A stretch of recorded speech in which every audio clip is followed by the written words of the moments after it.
Hi, I'm James from Outside, and we're here today to look at the RAB MUON 50.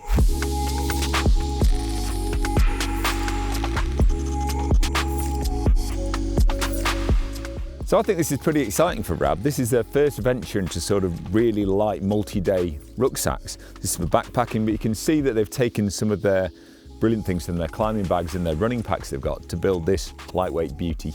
So today I'm going to talk you through the 50 litre, but it does come in a different 40 litre, which doesn't have the top pocket, and also both of those come in women's fit as well. Something to note with the women's fit, it doesn't have to be for women, even though shoulders and hips are adjusted a bit different to men's. Obviously, a shorter male might well want to look at that as well. So this range has clearly been designed for multi-day backpacking. So whether that's in Europe, America, or in the UK, I think these packs will be brilliant. And what's really noticeable when you first have a look at this and feel it is the weight. It's incredibly light. So this is a 50 litre pack. That's pretty big, and it's weighing in at just under a kilogram, and the 40 litre is just under 900 grams.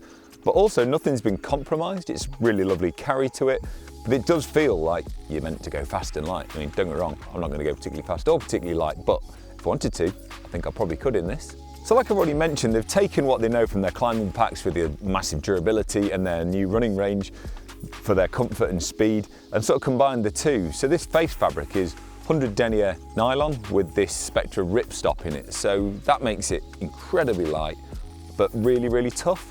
It isn't a waterproof fabric, but it's pretty water resistant as far as things go.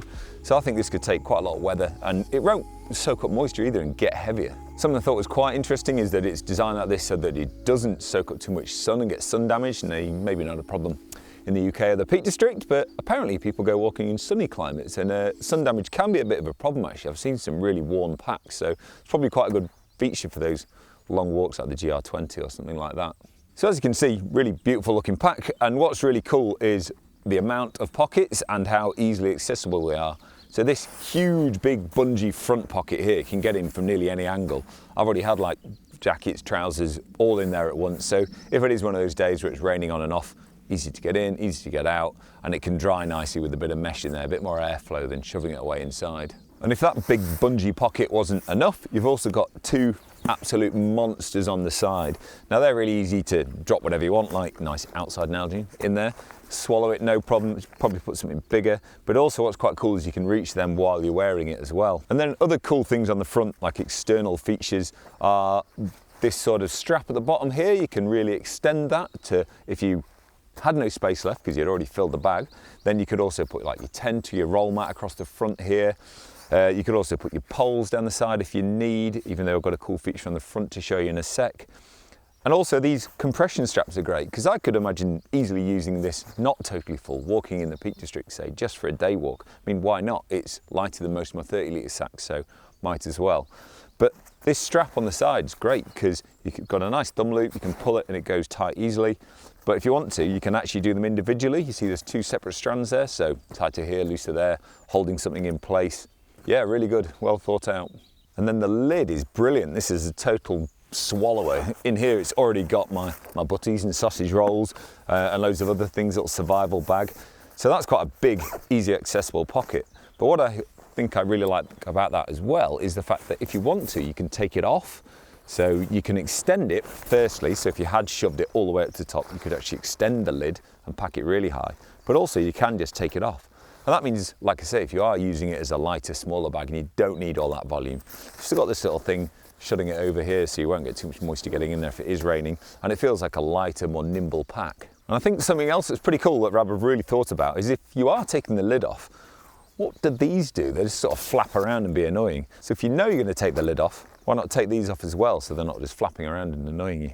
I think being a climber as well, I really do like this little feature here where you've still got room to put a rope in there if you want. Obviously, they're probably going to put a roll mat or a tent, but as a climber, I always think that's where your rope goes, isn't it?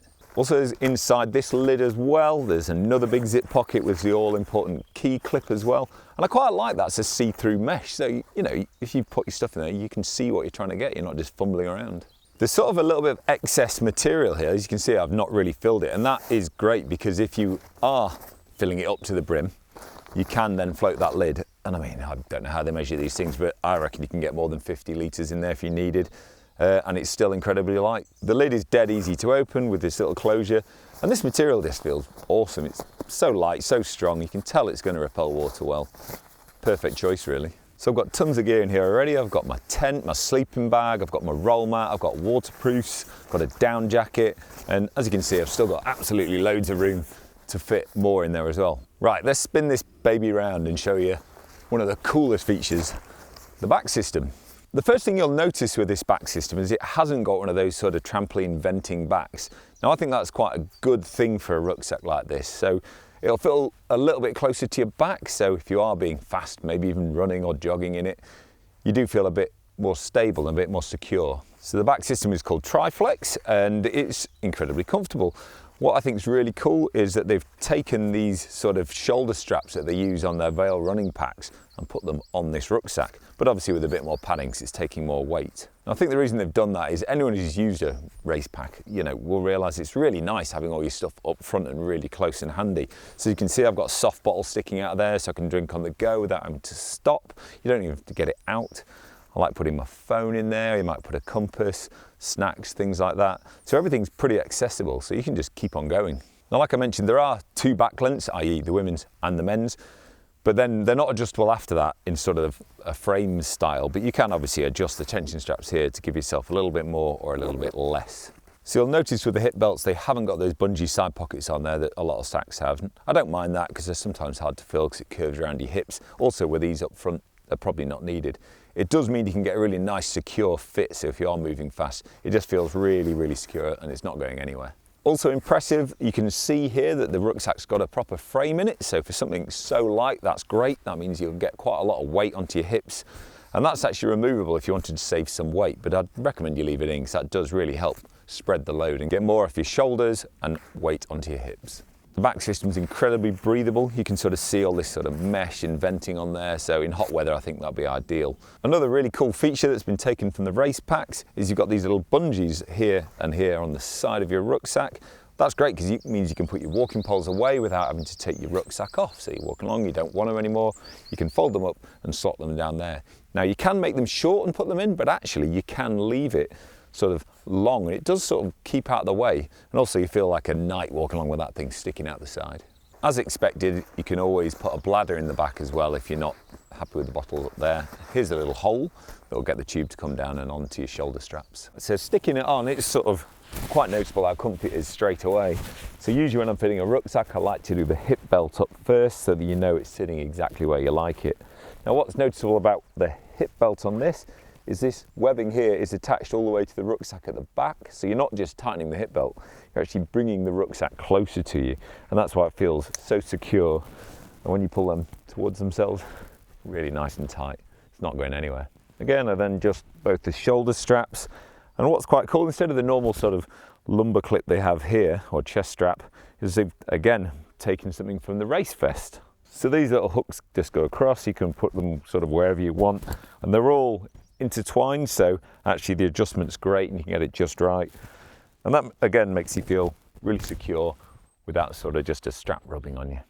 And now it's on, you can see what I was talking about with that water bottle. So it's sitting right there. If I want to drink, I don't even have to stop. I can take it out and refill it dead easy. So I actually think I prefer those to bladders because getting a bladder out can be a bit of a pain sometimes. So something I will note to you is, if you look, I'm 6'4" with a long back, so I'm about as long as backs go really, and it just about fits me. I would maybe think it should be longer if I was carrying a really big load, but it seems to get away with it quite well because it's such a close fitting bag. It's not trying to feel like a big old school trekking pack. This is something that I nearly feel like I could go for a run in if I need to. It might look a bit weird, but I could, because it hugs me so well, more like a race vest. So considering this is RAB's first go at this sort of rucksack, pretty impressive. I reckon I'll have some of the big rucksack brands quaking in their boots, because if I was going on a multi-day walk, I would well consider this. It's so light, so comfy. Could even run in it if I have to.